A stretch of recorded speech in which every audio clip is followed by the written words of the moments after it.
Without coal, there would have been no steam and no industry. By 1800, Britain was getting through about 15 million tonnes a year. Getting it out of the ground was a dark and dangerous business. Any job down a mine would have been pretty horrible, but if you were a child, it must have been doubly bad, which is why I'm nominating the child miners known as Harriers as having the very worst industrial job. Kerry, I thought miners were all big lads like you. What were children doing down there?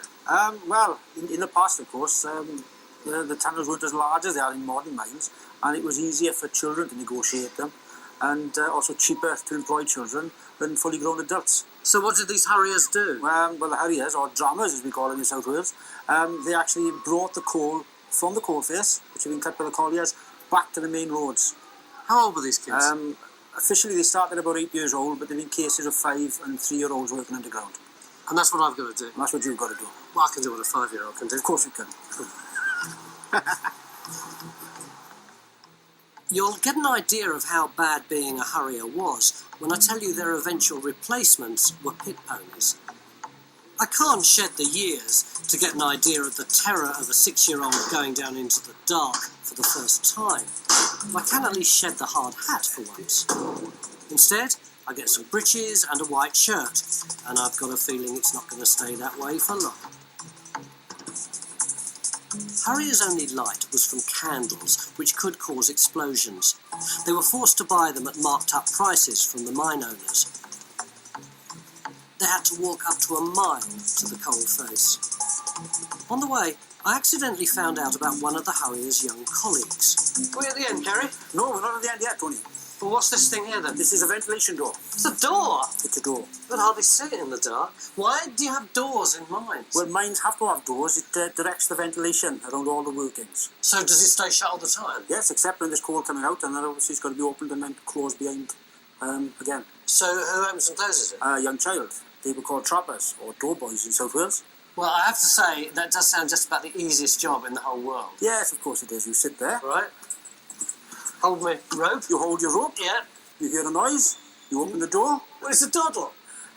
Now then, do it in the dark. Yeah. With rats scurrying around. It is totally different. As soon as the lights go out, you feel the coal.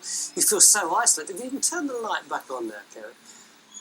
It's weird the difference it makes. Imagine a little child being stuck sitting down there. How many hours a day? Up to 12 hours. And presumably they'd be the first person in. They'd be in first thing in the morning, and then they'd have to stay there until the last collier left in the night. There's a nice story which comes from the Royal Commission's report on children in mines.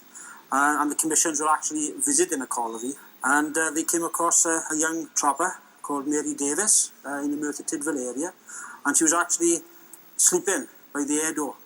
When they woke her up, she said that the rats had run off with her bread and cheese, and she was so upset, being in the dark on her own, she closed her eyes and went to sleep to forget about it all. But darkness, rats and long hours were just the start for the Harrier. They had to drag tubs of coal from the coal face to the lift shaft. They wore leather belts and were attached by chains to the tubs, which were often just sleds that slid over the rocky floor.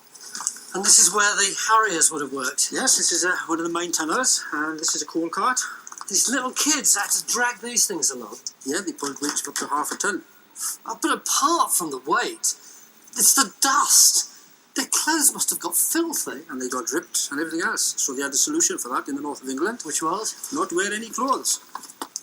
You're kidding? I'm not kidding. The women usually kept their clothes on from the waist down. Yeah. But the men would work stark naked. Well, let's keep my trousers on. For sure.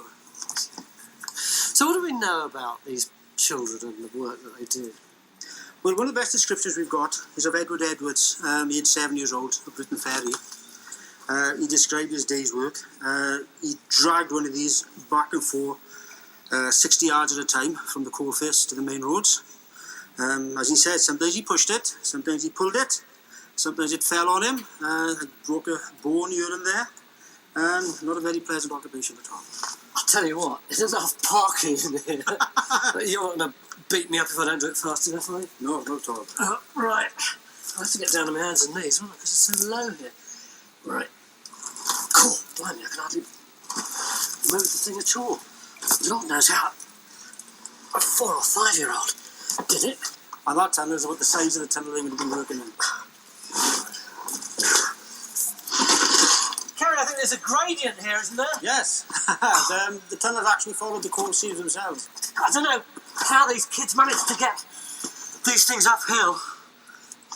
Well, in some places, of course, some modern colonies, they actually had rails down and little wheels on the cart, and it made it a little bit easier. But on the other hand, the cart could run away with wheels on and run over the children. I think I'd rather take the risk of being crushed and have the things on rails. You pay your money and you take a choice. I tell you what, every time you try and yank forward, it really digs into your knees. How long would they have been doing? How long would they have been doing this for at a time, Kerry? Well, up to 12 hours a day. Back and forth, back and forth. Full ones out, empty ones back in.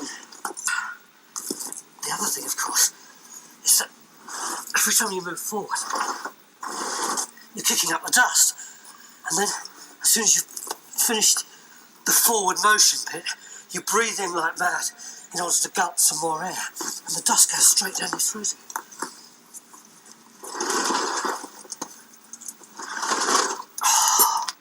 The rubble laid down after the mine closed makes pulling the tub even harder. But then I am a few years older than the average Harrier. That is a horrible job. It's really disgusting. There's all the dust coming up, choking you. I've got blood on my knee from somewhere. I've got a cut on my hand there. But without all those little children pulling these trucks miles and miles through those dark passageways, the captains of industry would have been literally powerless.